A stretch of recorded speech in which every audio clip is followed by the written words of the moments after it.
Olá, queridos, graça e paz. Estamos aqui começando mais uma vez o nosso dia, né? A nossa leitura de 2 Samuel. Né? Já estamos em 2 Samuel capítulo 5. Estamos avançando, tem sido bom demais. Né? Já pega o link, já manda para alguém, já deixa seu like, seu comentário, qualquer coisa que você tenha que fazer aí, já faça antes de que possamos começar, né? Já pega seu papel, sua caneta e vamos desfrutar desse momento com o Senhor. Amém? Vamos orar? Senhor, muito obrigado, Senhor, por esse momento. Obrigado, Senhor, pela Tua palavra. Obrigado, Senhor, pela oportunidade, Senhor, que o Senhor tem nos dado de desfrutar da Tua palavra todos os dias. Obrigado, Senhor. Obrigado, nos acompanha, faça queimar em nosso coração um fogo por causa da Tua palavra, Pai. Em nome de Jesus. Amém. Amém? Se você vê algum bicho passando, eu acho que tem uns bichos voando por aí, não liga não, tá? É porque eu tô gravando à noite, então provavelmente vai ter uns bichos passando por aí durante a leitura, tá bom? Então vamos lá. 2 Samuel, capítulo 5. Representantes de toda a tribo de Israel foram dizer a Davi em Hebrom: somos sangue do seu sangue. No passado, mesmo quando Saul era rei, eras tu quem liderava Israel em batalhas, e o Senhor te disse: você pastoreará Israel, e o meu povo será o seu governante. Então todas as autoridades de Israel foram ao encontro do rei em Hebrom. O rei fez um acordo com eles em Hebrom perante o Senhor, e eles ungiram Davi, rei de Israel. Então aqui, nessa partezinha, tem a mesma coisa também em 1 Crônicas 11, do 1 ao 3. Agora a gente vai lá para 1 Crônicas, capítulo 12, o versículo 23 ao 40, vai dizer assim. Versículo 23 do capítulo 12 de 1 Crônicas. Este é o número dos soldados armados para a guerra que vieram a Davi, em Hebrom, para lhe entregar o rei de Saul, conforme o Senhor tinha dito. Da tribo de Judá, 6.800 armados para a guerra, com escudos e lanças. Da tribo de Simeão, 7.100 guerreiros prontos para o combate. Da tribo de Levi, 4.600, inclusive Joiada, líder da família de Arão, com 3.700 homens. Isadoc, um jovem e valente guerreiro, com 22 oficiais de sua família.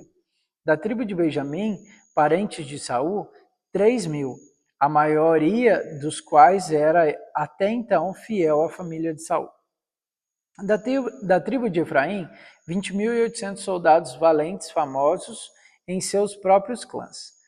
Da metade da tribo de Manassés, 18.000 indicados por nome para fazerem Davi rei. Da tribo de Issacar, 200 chefes que sabiam como Israel deveria agir em qualquer circunstância, comandavam todos os seus parentes. Da tribo de Zebulon, 50.000 soldados experientes, preparados para guerrear com qualquer tipo de arma, totalmente decididos a ajudar a Davi. Da tribo de Naphtali, 100 líderes com 37.000 homens armados de escudos e lanças. Da tribo de Dan, 28.600, preparados para o combate. Da tribo de Asser, 40.000 soldados experientes preparados para o combate. E do leste do Jordão, da tribo de Ruben e de Gade, e da metade da tribo de Manassés, 120.000 completamente armados. Todos esses eram homens de combate e se apresentaram voluntariamente para servir nas fileiras. Vieram a Hebrom totalmente decididos a fazer de Davi rei sobre todo Israel. E todos os outros israelitas tinham esse mesmo propósito. Ficaram com Davi 3 dias comendo e bebendo, pois as suas famílias haviam fornecido provisões para eles. Os habitantes das tribos vizinhas, também de lugares distantes, como Issacar, Zebulon e Naphtali, trouxeram-lhe muitas provisões, em jumentos, camelos, mulas e bois. Havia grande fartura de suprimentos, farinha, bolo de figo, bolo de uva passas, vinho, azeite, bois e ovelhas, pois havia grande alegria em Israel. Continuando agora, 2 Samuel, a partir agora do versículo 6. 2 Samuel 5, a partir do versículo 6. O rei e seus soldados marcharam para Jerusalém para atacar os jebuseus que viviam lá. E os jebuseus disseram a Davi: Você não entrará aqui, até os cegos e os aleijados podem se defender de você. Eles acham que Davi não conseguiria entrar, mas Davi conquistou a fortaleza de Sião, que veio a ser a cidade de Davi. Naquele dia, disse Davi: Quem quiser vencer os jebuseus terá que utilizar a passagem da água para chegar àqueles cegos e aleijados, inimigos de Davi. É por isso que dizem: os cegos e aleijados não entrarão no palácio. Davi passou a morar na fortaleza e chamou cidade de Davi. Construiu defesas na parte interna da cidade desde o Milo. E ele se tornou cada vez mais poderoso, pois o Senhor dos Exércitos estava com ele. Agora, a gente pula para 2 Samuel 5, no versículo 17. Ao saber que Davi tinha sido ungido rei de Israel, os filisteus foram com todo o exército prendê-lo. Mas Davi soube disso e foi para a fortaleza, tendo os filisteus se espalhado pelo vale de Refaim. Agora vamos para 2 Samuel, capítulo 23, o versículo 13, a partir do versículo 13. Durante a colheita, 3 chefes do batalhão dos 30 foram encontrar Davi na caverna de Adulão, enquanto um grupo de filisteus acompanhava no vale de Refaim.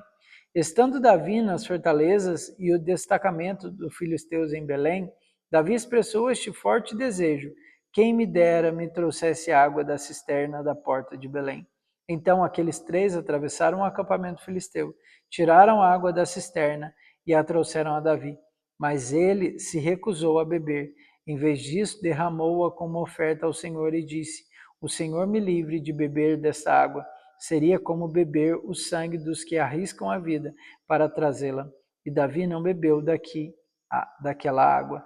Foram esses os feitos dos 3 principais guerreiros. Agora a gente volta novamente para 2 Samuel, a partir do capítulo 5, a partir do versículo 19. Davi perguntou ao Senhor: Devo atacar os filisteus? Tu os entregarás nas minhas mãos? O Senhor respondeu: Vá, eu os entregarei nas suas mãos. Então Davi foi a Baal Perazim e lá os derrotou. E disse: Assim como as águas de uma enchente causam destruição, pelas minhas mãos o Senhor destruiu os meus inimigos diante de mim. Então aquele lugar passou a ser chamado Baal Perazim, como os filisteus haviam abandonado os seus ídolos ali. Davi e os seus soldados os apanharam. Mais uma vez, os filisteus marcharam e espalharam pelo vale de Refaim. Então Davi consultou o Senhor de novo. Que lhes respondeu: Não ataque pela frente, mas dê a volta por trás deles e o ataque-os, em frente das amoreiras. Assim que você ouvir um som de passos por cima das amoreiras, saia rapidamente, pois será este o sinal que o Senhor saiu à sua frente, para ferir o exército dos filisteus. Davi fez como o Senhor lhe havia ordenado, e derrotou os filisteus por todo o caminho, desde Gibeon até Geser. E agora, 2 Samuel 5, o finalzinho, os versículos finais ali, do versículo 11 agora. Pouco depois, Irão, rei de Tiro, enviou a Davi uma delegação que o trouxe toras de cedro e também carpinteiros e pedreiros para construírem um palácio para Davi. Então Davi teve certeza de que o Senhor o confirmara como rei de Israel e que o seu reino estava prosperando em Israel, o seu povo. Isso também, todos esses textos a gente também vai encontrar em 1 Crônicas, capítulo 14, capítulo 11 e o capítulo 18 e 20 também. 2 Samuel, capítulo 8. Depois disso, Davi derrotou os filisteus, subjugou-os e tirou os controle deles Meteg e Amá.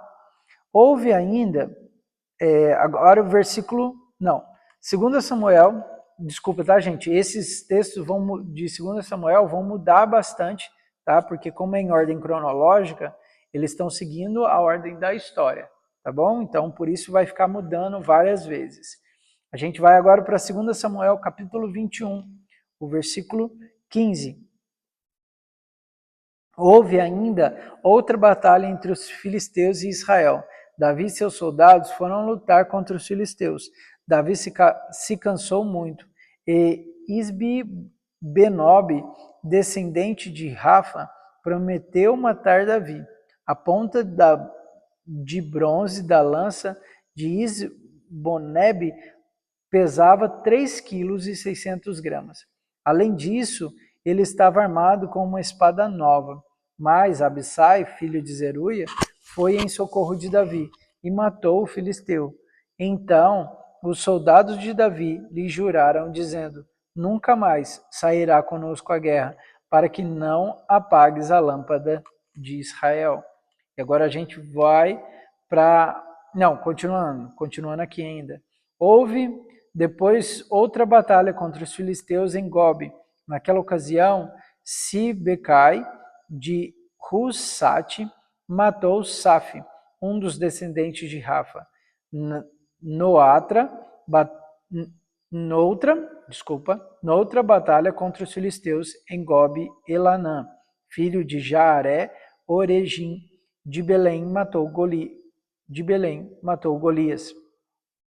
De Gate, que possuía uma lança cuja haste parecia uma lançadeira de tecelão.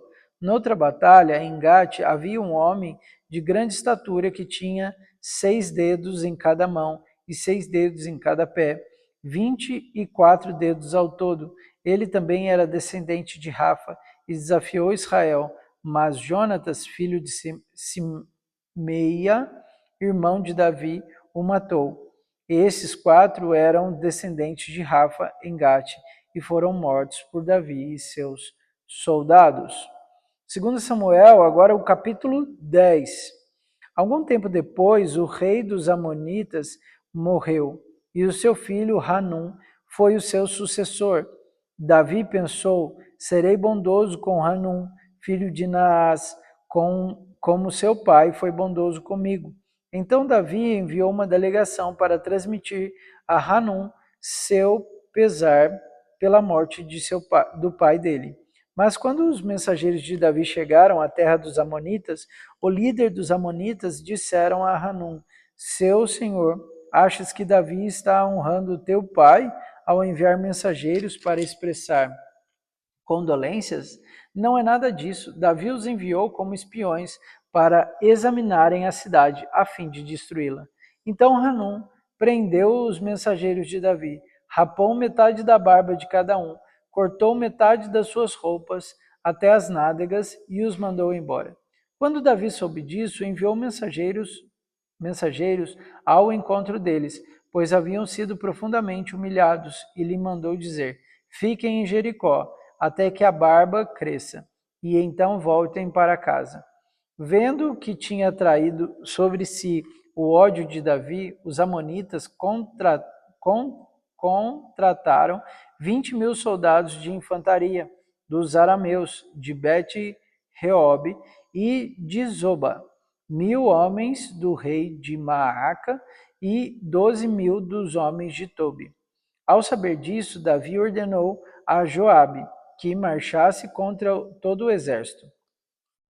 Os amonitas saíram e se puseram em posição de combate à entrada da cidade, e os arameus de Zobá e de Reob e os homens de Tobi e de Maaca posicionaram-se em campo aberto.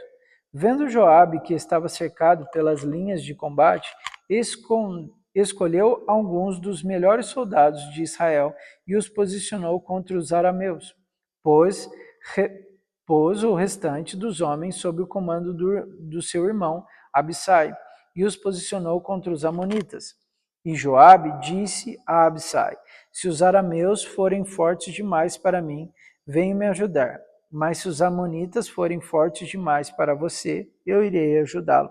Seja forte e lutemos com bravura pelo nosso povo e pelas cidades do nosso Deus, e que o Senhor faça o que for a sua vontade. Então Joabe e seus soldados avançaram contra os arameus e que fugiram dele. Quando os amonitas viram que os arameus estavam fugindo de Joabe, também fugiram do seu irmão Abissai e entraram na cidade. Assim, Joabe parou a batalha contra os amonitas e voltou para Jerusalém. Vendo-se derrotado por Israel, os arameus tornaram a agrupar-se.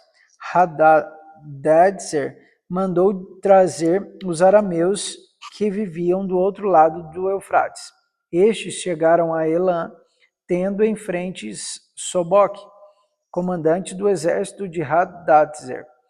Informado disso, Davi reuniu todo Israel, atravessou o Jordão e chegou a Elã.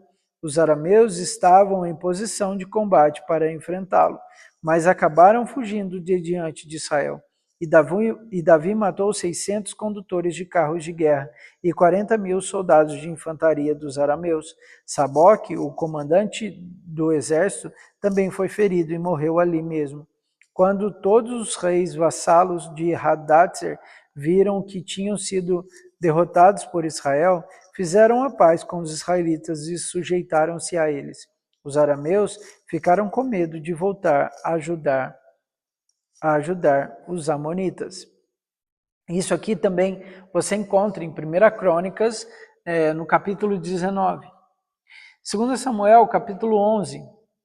Na primeira época em que os reis saíam para a guerra, Davi enviou para a batalha Joabe com seus oficiais e todo o exército de Israel, e eles derrotaram os amonitas e cercaram Rabá, mas Davi permaneceu em Jerusalém. Esse também está em 1 Crônicas, capítulo 20, a parte A do versículo 1. Continuando, 2 Samuel, capítulo 11. Uma tarde, Davi levantou-se da cama e foi passear pelo terraço do palácio. Do terraço, viu uma mulher muito bonita tomando banho e mandou alguém procurar saber quem era e disseram: é Betseba, filha de Eliã, a mulher de Urias, o hitita. Davi mandou que a trouxessem e se deitou com ela, que havia acabado de se purificar da impureza de sua menstruação.